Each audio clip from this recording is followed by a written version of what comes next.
혹시 여러분은 단백질 하면 계란이지 라고 생각해 본 적 있으신가요? 아침마다 삶은 계란 하나로 단백질을 챙긴다고 안심하시는 분, 혹은 운동 후에 계란 흰자만 드시며 근육 관리를 한다고 믿는 분 정말 많으시죠? 그런데요. 오늘 이 영상을 보신다면 그동안 우리가 너무 당연하게 여겼던 계란, 원리 단백질의 왕이라는 믿음이 얼마나 오해였는지 알게 되실 겁니다.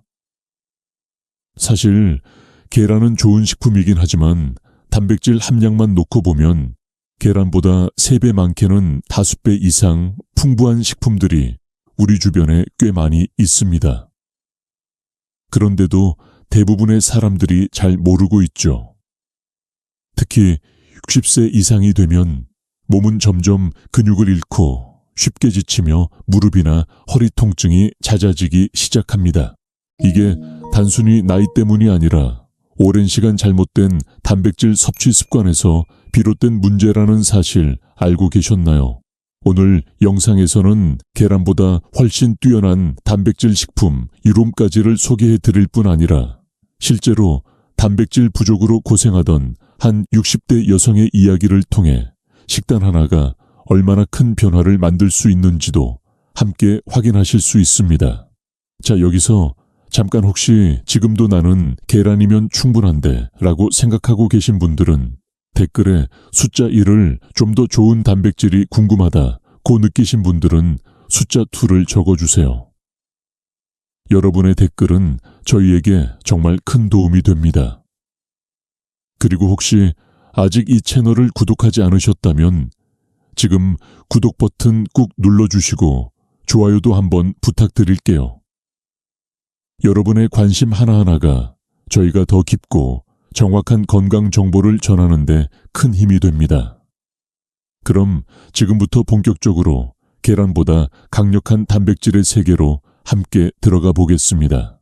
우리가 흔히 단백질 하면 계란이라고 생각하는 이유는 계란이 워낙 친숙하고 오랫동안 건강식으로 자리 잡았기 때문입니다.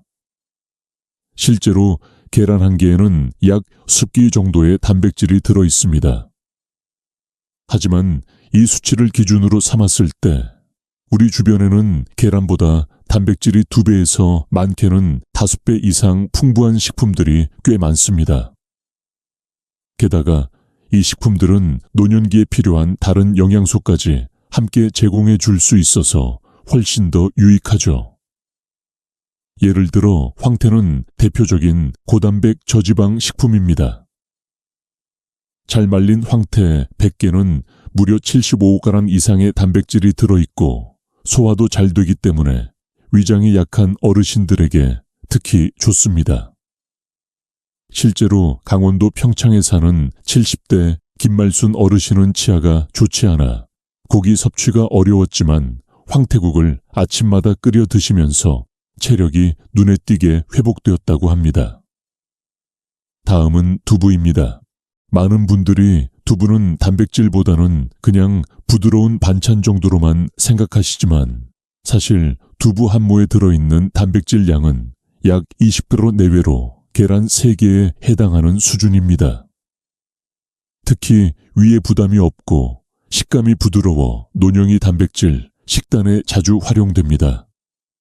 또 콩류도 빼놓을 수 없습니다. 특히 삶은 병아리 콩은 100g당 약 17개 단백질을 제공하며 식이섬유도 풍부해 장 건강에 도움이 됩니다. 병아리 콩은 껍질이 얇아 불리고 삶기 쉬워서 믹서에 갈아 콩죽으로 드시면 소화도 잘 됩니다. 들깨 역시 의외의 고단백 식품입니다. 100g당 20g 이상의 단백질을 제공하고 동시에 오메가3 지방산도 풍부해 뇌 건강과 염증 관리에 이롭습니다. 실제로 고지혈증을 앓던 60대 남성이 매일 아침 들깨가루를 넣은 미역국을 섭취한 뒤 혈액검사 수치가 눈에 띄게 개선되었다는 사례도 있습니다. 여기에 닭가슴살은 이미 많은 분들이 알고 있는 고단백 식품이죠.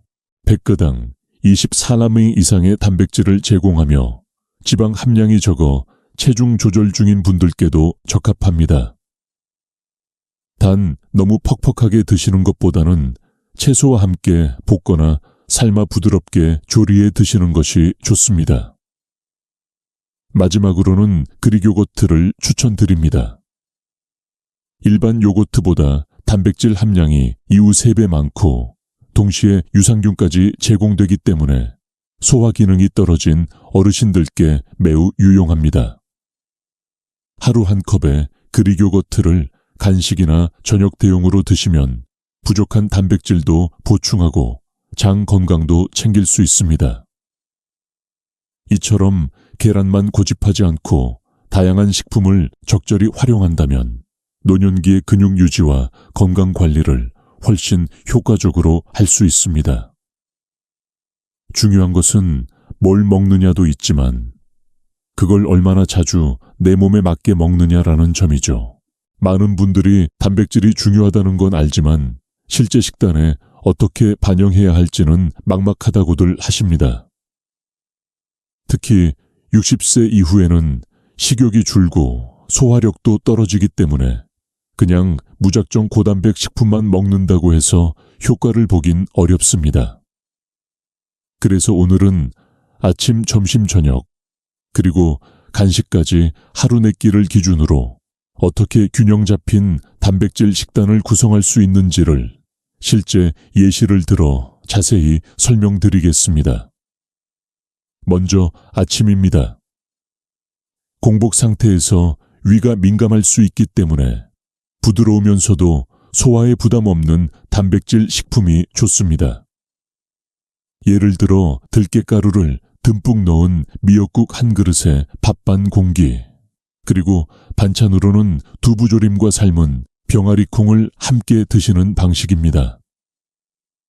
이 조합만으로도 단백질이 함수개 이상 들어있고 칼슘과 오메가3까지 함께 챙길 수 있습니다.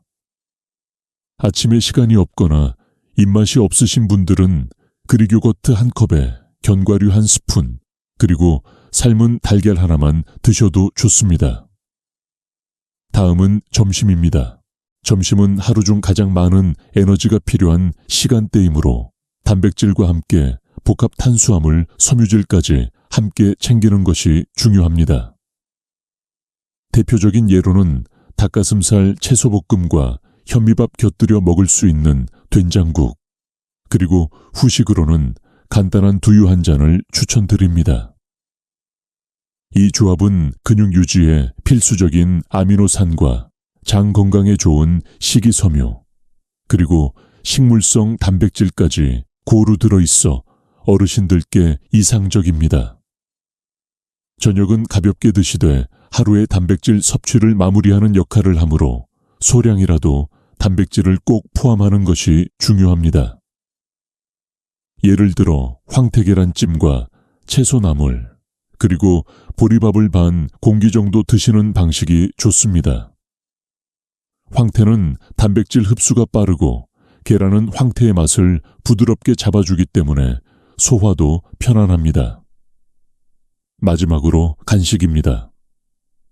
많은 어르신들이 간식은 단지 입이 심심해서 먹는다고 생각하시지만 사실은 부족한 영양소를 보충할 수 있는 아주 중요한 식사입니다. 오후 간식으로는 구운 두부나 삶은 병아리콩을 소량 드시거나 그릭 요거트를 견과류와 함께 섞어 드시면 좋습니다. 혹은 아침과 점심 사이에 들깨가루를 넣은 따뜻한 선식 한 컵을 드시는 것도 훌륭한 선택입니다. 이처럼 하루 3끼와 간식에 단백질 식품을 적절히 배치하면 따로 보충제를 먹지 않아도 노령이 단백질 권장량을 자연스럽게 채울 수 있습니다. 중요한 건 식단이 복잡하거나 비싸야 하는 게 아니라 꾸준히 실천 가능한 수준으로 설계되어야 한다는 점입니다. 단백질은 한 끼에 몰아서 먹는 것보다 하루에 나눠서 조금씩 꾸준히 섭취하는 것이 흡수율을 높이고 체내 손실을 줄이는데 훨씬 효과적이라는 사실도 꼭 기억해 주세요. 많은 어르신들이 나도 예전엔 잘 먹었는데 요즘은 아무리 먹어도 살이 안 찌고 기운이 없다라고 말씀하시곤 합니다. 어떤 분은 단백질 보충제를 사서 드셔도 별 효과를 못 보았다고 하시기도 하죠. 그렇다면 정말 나이가 들면 단백질 흡수가 그렇게 어려워지는 걸까요? 결론부터 말씀드리면 네, 맞습니다. 노화가 진행되면서 단백질의 소화와 흡수 능력은 점점 떨어집니다. 그 이유는 크게 세 가지로 나눌 수 있습니다.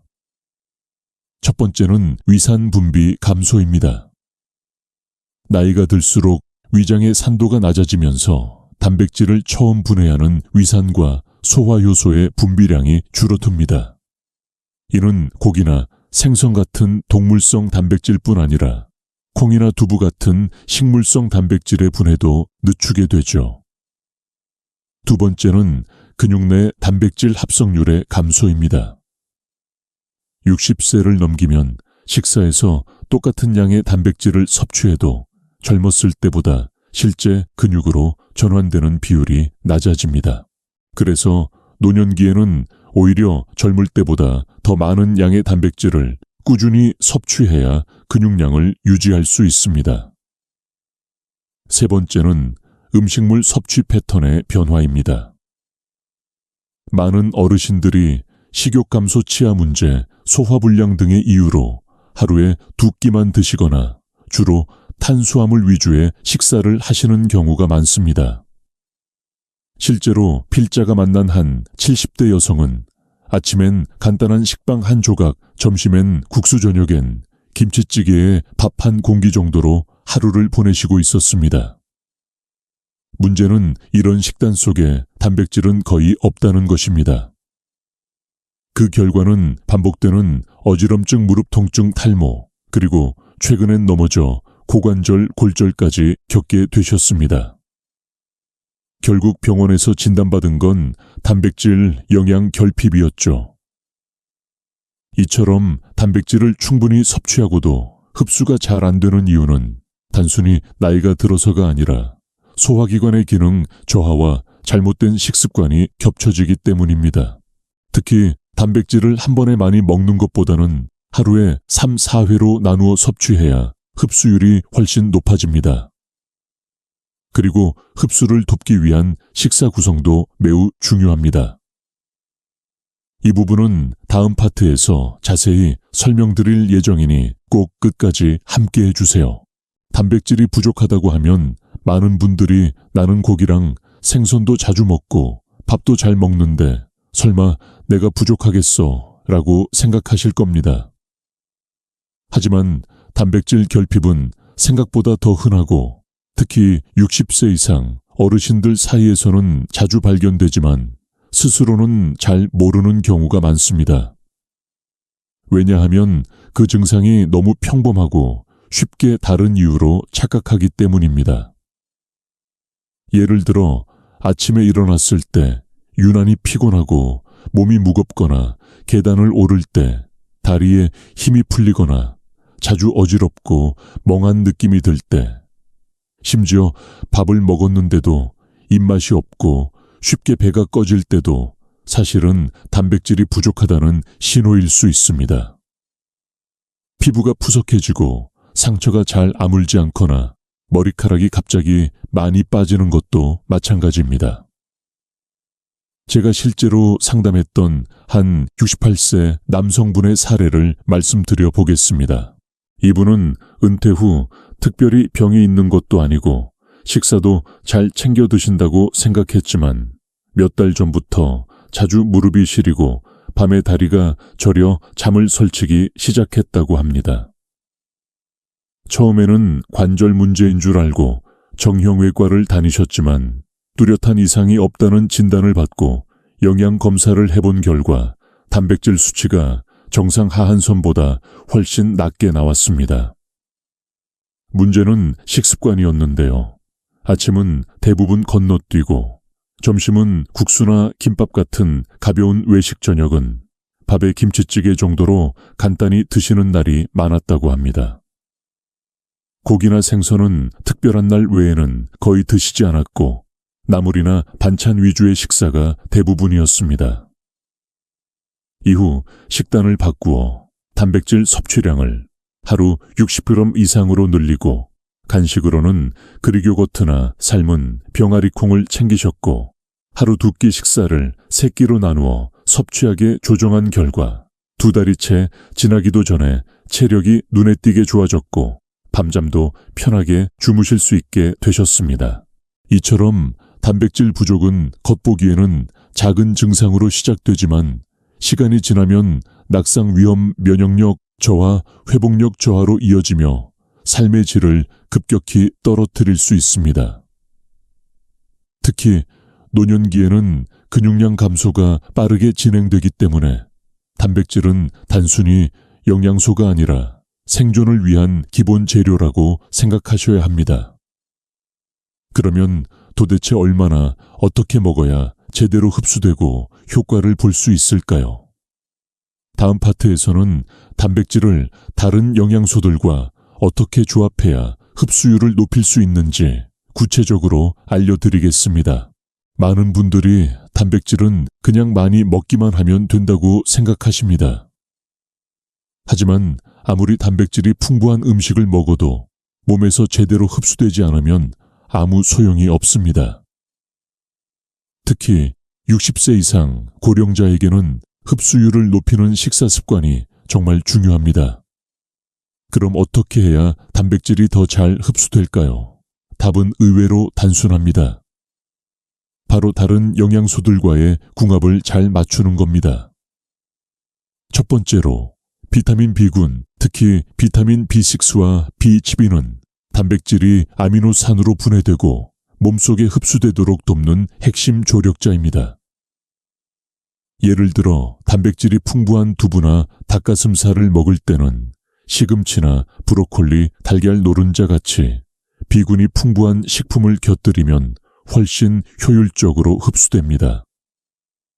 두 번째는 건강한 지방입니다. 흔히 지방은 피해야 한다고 생각하기 쉬운데 단백질의 흡수와 활용에는 오히려 필수적입니다. 특히 들기름이나 참기름처럼 불포화 지방산이 풍부한 식물성 기름은 근육 형성에도 도움을 주며 장내 환경을 개선해 소화를 돕습니다. 예를 들어 나물 무침에 들기름을 약간 더하거나 두부 반찬에 참기름을 뿌려 먹는 것이 좋은 예입니다. 세 번째는 소화 효소를 도와주는 발효 식품입니다. 김치, 청국장, 된장 같은 전통 발효식품은 장을 건강하게 유지시켜주고 단백질 소화를 원활하게 만들어줍니다. 특히 아침에 된장국이나 청국장찌개를 곁들인 식사는 단백질 섭취와 흡수를 동시에 챙기기에 아주 훌륭한 선택입니다. 그리고 한 가지 더 많은 분들이 간과하는 사실인데요. 단백질은 한 번에 몰아서 먹기보다 하루에 나눠서 섭취하는 것이 훨씬 좋습니다. 예를 들어 아침에 계란 1개, 점심에 두부 반모, 저녁에 닭가슴살 100길처럼 각 식사마다 일정량을 꾸준히 나누어 먹는 것이 근육 유지와 에너지 공급에 더 효과적입니다. 우리 몸은 단백질을 저장할 수 없기 때문에 한 끼에 너무 많은 양을 섭취하면 남는 부분은 그냥 배출되어 버리기 때문입니다. 이처럼 단백질은 무조건 많이보다 어떻게 조합해서 언제 먹느냐가 훨씬 더 중요합니다. 그렇다면 이제 마지막으로 오늘 배운 내용을 어떻게 실천으로 옮기고 장기적으로 건강한 식사 습관으로 굳힐 수 있을까요? 다음 파트에서 그 핵심 정리와 함께 단백질을 바라보는 생각 자체를 바꾸는 아주 중요한 이야기를 나눠 보겠습니다. 우리는 그동안 단백질은 계란이면 충분하지, 하루 한 끼 고기만 먹어도 괜찮겠지 라는 생각으로 식사를 해왔습니다. 그런데 오늘 이야기에서 보셨듯이 단백질은 얼마나 먹느냐만큼이나 어떻게 먹고 어떻게 흡수되느냐가 훨씬 더 중요합니다. 특히 나이가 들수록 근육은 빠르게 줄어들고 체력은 떨어지며 상처는 잘 낫지 않고 허리와 무릎은 이유 없이 아프기 시작합니다. 이런 변화는 단순히 노화 때문이 아니라 오랜 시간 동안 단백질을 제대로 섭취하지 못한 결과일 수 있습니다. 이제부터는 하루 3끼 식단을 그냥 배 채우는 수단으로만 보지 마시고 내 몸의 근육과 면역력을 채우는 건강 투자라고 생각해 보셨으면 합니다. 들가에 한 스푼 두부 반, 모 병아리콩, 한 줌 황태포 한 줄, 그릭 요거트 한 컵. 전혀 어렵지 않은 선택들이지만 꾸준히 쌓이면 근육을 만들고 체력을 유지하는 데 큰 힘이 됩니다. 단백질을 먹을 때는 함께 먹는 영양소도 중요하다는 것, 즉 지방이나 비타민과의 조화가 흡수율을 높인다는 것도 기억해 두시면 좋습니다. 그리고 무엇보다 중요한 건 단백질을 그냥 많이 먹는 것이 아니라 내 몸이 잘 받아들일 수 있도록 먹는 것이 핵심이라는 점입니다. 같은 양을 먹어도 어떤 사람은 흡수를 잘하고 어떤 사람은 거의 흘려보내는 경우도 많기 때문이죠. 그래서 오늘 영상에서 말씀드린 흡수력 높이는 팁 식사 시간대에 따른 섭취 전략, 그리고 실제 식단 예시들을 꼭 참고해 보셨으면 합니다. 이제 여러분의 선택입니다.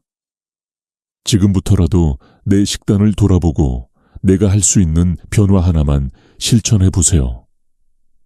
하루 한 끼만 바꿔도 몸은 달라지기 시작합니다. 그리고 혼자만 알지 마시고 부모님이나 배우자 가까운 분들에게도 오늘 배운 내용을 꼭 함께 나눠주세요. 건강은 혼자 지키기 어려운 만큼 서로 챙겨주는 관계 속에서 더욱 오래 지속될 수 있으니까요. 오늘 영상이 조금이라도 도움이 되셨다면 좋아요 버튼 한번 눌러주시고 아래 댓글로 여러분의 생각도 남겨주세요. 나도 계란만 먹었는데 반성하게 되네요라든지 앞으로는 황태랑 두부 꼭 챙겨야겠어요. 같은 이야기도 좋습니다. 혹시 아직 채널을 구독하지 않으셨다면 앞으로도 건강한 삶에 꼭 필요한 정보들을 계속 받아보실 수 있도록 지금 구독 버튼 꾹 눌러주세요. 여러분의 작은 관심 하나가 저희에겐 큰 힘이 됩니다. 감사합니다.